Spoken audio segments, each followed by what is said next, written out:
We live in a desert, and water is clearly a precious commodity. Do you realize how much water you actually waste every day? Michael Costello is a water expert with Siemens Water Technologies. Good morning, Michael, and thanks for joining us.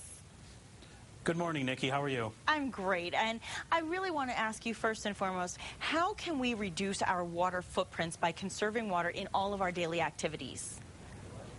Well, sometimes it's a lot simpler than most people realize. As Americans, we consume about twice as much water as the average European, or 100 gallons a day per person. That's a tremendous amount of water, and sometimes small behavioral changes can have a huge impact on how much water we're consuming in our homes. For instance, taking a shorter shower. Going from a 10-minute shower to a 2-minute shower can save 50 gallons or cut that water usage in half.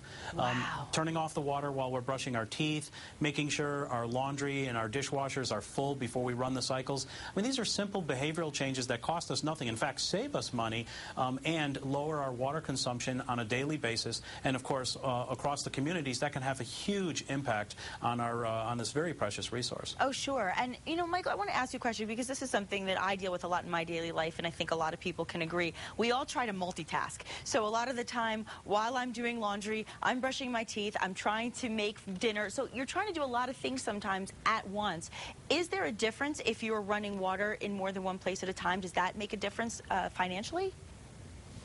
Well, it's really the amount of water that you're consuming. So as long as the water is being turned off while you're doing something else, for instance, you wouldn't want to leave the sink running while you run in to take care of the laundry. I mean, that's important, and sometimes we all have to be reminded of being a little more responsible and thinking about the type of activities or the practices that we have in our homes. It often costs us very little. Well, that's what we're exploring here at the U.S. Mayors of Conference here in D.C. We're exploring what can communities do, what can businesses do. I mean, Santa Fe had a fantastic water conservation program, saving 42% of water in 2009 with an increase, a 15% increase in population. So there are communities like Santa Fe that are doing a lot and really improving the water footprint, but it starts with awareness. It starts with really making people aware what they can do individually and what technology or solutions are available to them. And of course, you would be the expert to ask, what are the businesses doing? How can they reduce their water consumption? And why is it really so critical? Well, water is used in virtually every product that we purchase. I mean, right down to a cup of coffee or a pair of blue jeans. I mean, a tremendous amount of water goes into all the different types of products that we consume. So we want to make sure that companies are investing in those technologies that make their operation more efficient. And by the way, it has the added advantage of lowering their cost of operations or cost of manufacturing and increases their bottom line as the cost of water increases and the cost of energy increases. So it's really a three-pronged approach. We need communities to look at how water is being consumed and using the most advanced technology to be more efficient and lower our wastewater burden on our water supplies.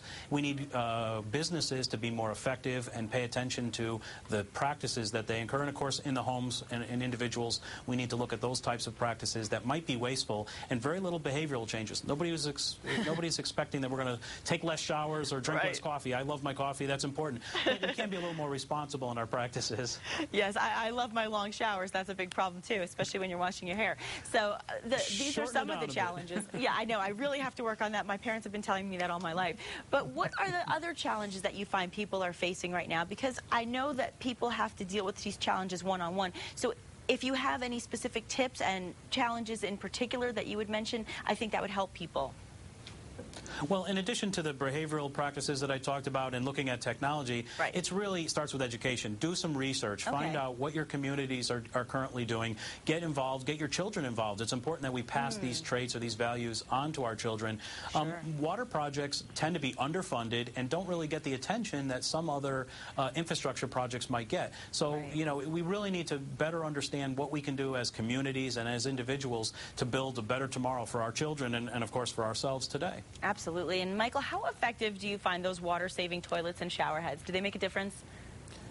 You know what, in the end, when people make those purchases, sometimes, you know, there's an additional cost associated with some of these devices. Usually that cost is paid for in savings very, very quickly. But most people, myself included, when you purchase these, you say, you know what, it doesn't really make a difference.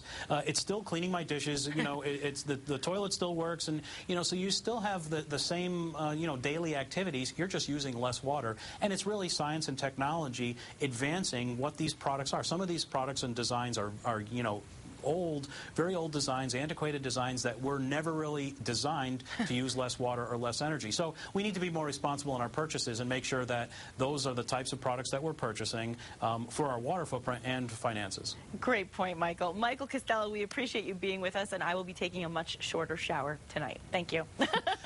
Please do. More information on our website, www.water.siemens.com. Lots of information there. Perfect. Thank you so much. We appreciate you being with us.